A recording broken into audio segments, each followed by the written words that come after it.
Good morning everyone. I hope you all are doing great in your life. In today's video I am going to discuss about the next part of diffraction topic, that is neutron diffraction. मैंने neutron diffraction का topic भी पठानिया की book से ही prepare किया है, तो हो सकता है कुछ पॉइंट्स मैंने इसे पॉइंट्स की फॉर्म में रेडी किया है और जो आपको बुक में दिए गए वो पैराग्राफ की फॉर्म में है. तो it depend upon you how you will attempt it. तो सबसे पहले diffraction pattern obtained by means of electron beam scattered by the molecule can be use to investigate generally surfaces and thin films only. जो हम diffraction obtain करते हैं with the help of electron beam, वो सिर्फ हमें electron diffraction में हमने क्या बोला था कि हमारे जो इलेक्ट्रॉन है वो सिर्फ आउटर मोस्ट इलेक्ट्रॉन के साथ ही इंटरेक्ट कर पाते हैं और स्पेक्ट्रा भी उसी के कॉरस्पॉन्ड देते हैं. They are not able to penetrate inside the nucleus तक वो नहीं पहुंच पाते. As electrons are negatively charged, hence low penetrating power, particularly useful for structure studies of solids. Neutron diffraction by crystals is however less popular method because of large size and high cost. As such neutron diffraction हमारे लिए ज़्यादा beneficial है, लेकिन cost ज़्यादा होने की वजह से और इसका साइज़ बहुत ज़्यादा होने की वजह से we are not able to use in daily use नहीं कर सकते. Whereas X-rays are scattered by the orbital electrons, neutrons are scattered by the atomic nuclei.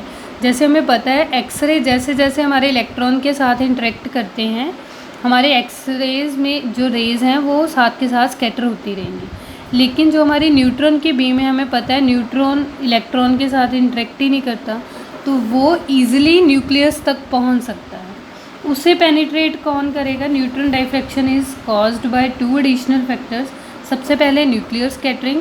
It is due to interaction of neutron with the atomic nuclear. हमारा जो neutron beam है उसकी interaction हमारे atomic nuclear से जब होगी तब आपके पास डायफ्रैक्शन पैटर्न बनेगा. या दूसरा हो सकता है मैग्नेटिक स्कैटरिंग. मैग्नेटिक स्कैटरिंग में क्या है? Due to interaction of magnetic movement of neutron.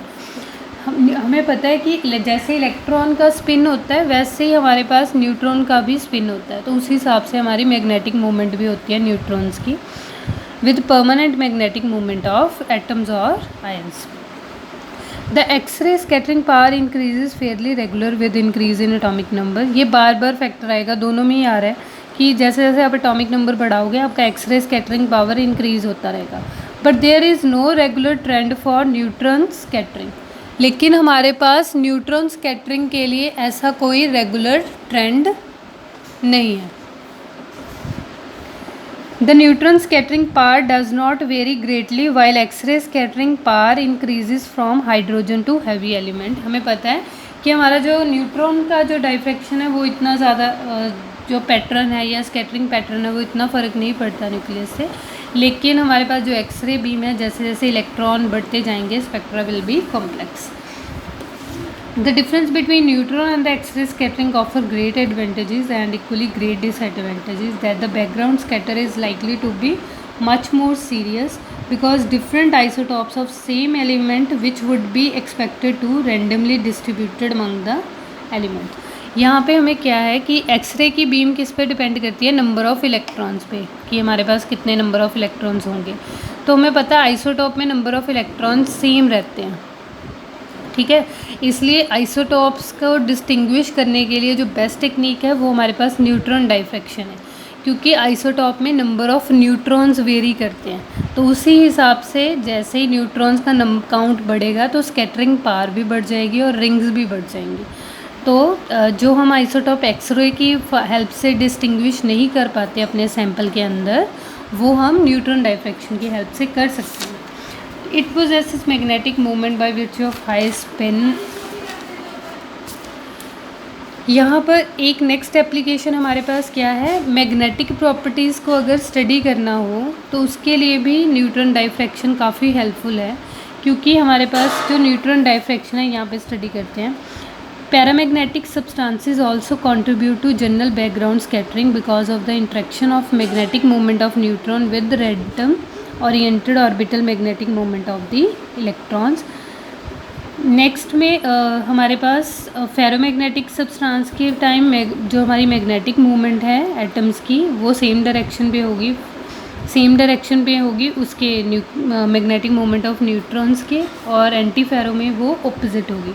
तो इस हिसाब से हमें किसी भी सैंपल की जब मैग्नेटिक प्रॉपर्टीज स्टडी करनी होती हैं तो हम न्यूट्रॉन डायफ्रैक्शन को यूज़ करते हैं। The neutron diffraction this offers a tool for the investigation of magnetically ordered lattices. It is reserved for special application which can be yield information not obtainable for X-ray diffraction. जो हमारी neutron diffraction है वो ज़्यादा information provide करती है हमारे magnetic sample के regarding, जो कि हम एक्सरे सैंपल से अचीव नहीं कर सकते। Clear? That's all about this topic neutron diffraction. जो हमारे पास डायफ्रैक्शन का टॉपिक था, हमने सबसे पहले क्या फाइंड आउट किया था, इसे एक बार से रिकॉल कर लेते हैं। सबसे पहले हमने पिछली वीडियो में हमने क्या क्या सीखा था। रैशनल इंडिसेस क्या है, वो सिर्फ इंटरसेप्ट को रिप्रेजेंट करने का वे। उसके बाद मिलर इंडिसेस क्या है, आपके इंटरसेप्ट को रिवर्स करोगे तब आपको मिलर इंडिसेस मिलेगा। मिलर इंडिसेस के बाद हमने ब्रैग्स इक्वेशन स्टडी किया था इंटरप्लेनर डिस्टेंसेस को फाइंड आउट करने के लिए क्रिस्टल में सॉलिड सैंपल के अंदर हम यूज़ करते हैं Bragg's equation, that is equals to 2d sin theta is equals to n lambda, where d is the interplanar distances between crystals, theta will be the incident angle of incident beam का जो angle है वो theta है, and lambda will be the wavelength जो आपने incident की है। n क्या है, जो हमारे पास n की वैल्यू है वो 0, 1, 2 हो सकती है। उसके बाद नेक्स्ट हमने स्टडी किया था पाउडर मेथड। पाउडर मेथड में हमने क्या सीखा था कि हमारे पास हम जो सैंपल इंट्रोड्यूस करते हैं वो पाउडर की फॉर्म में होगा, और वो इट्सल्फ एबल है कि वो मैक्सिमम एक्सरे बीम के एक्सपोजर में रहे, और सो दैट कि हमारा जो स्पेक्ट्रा है वो फाइन हो। उसके बाद हमने स्टडी की थी इलेक्ट्रॉन डायफ्रैक्शन क्या है। इलेक्ट्रॉन की बीम को इलेक्ट्रॉन डायफ्रैक्शन के लिए यूज़ किया जाता है।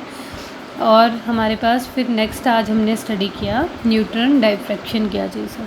न्यूट्रॉन डायफ्रैक्शन में न्यूट्रॉन की बीम को रेडी किया है। ये ज़्यादा बेनिफिशियल है क्योंकि ये अंदर तक पेनिट्रेट कर सकती है और आइसोटॉप्स के बारे में भी इंफॉर्मेशन दे सकती है, मैग्नेटिक प्रॉपर्टीज़ के बारे में भी इंफॉर्मेशन दे सकती है। That's all about this topic. Next video में हम सीखेंगे NMR।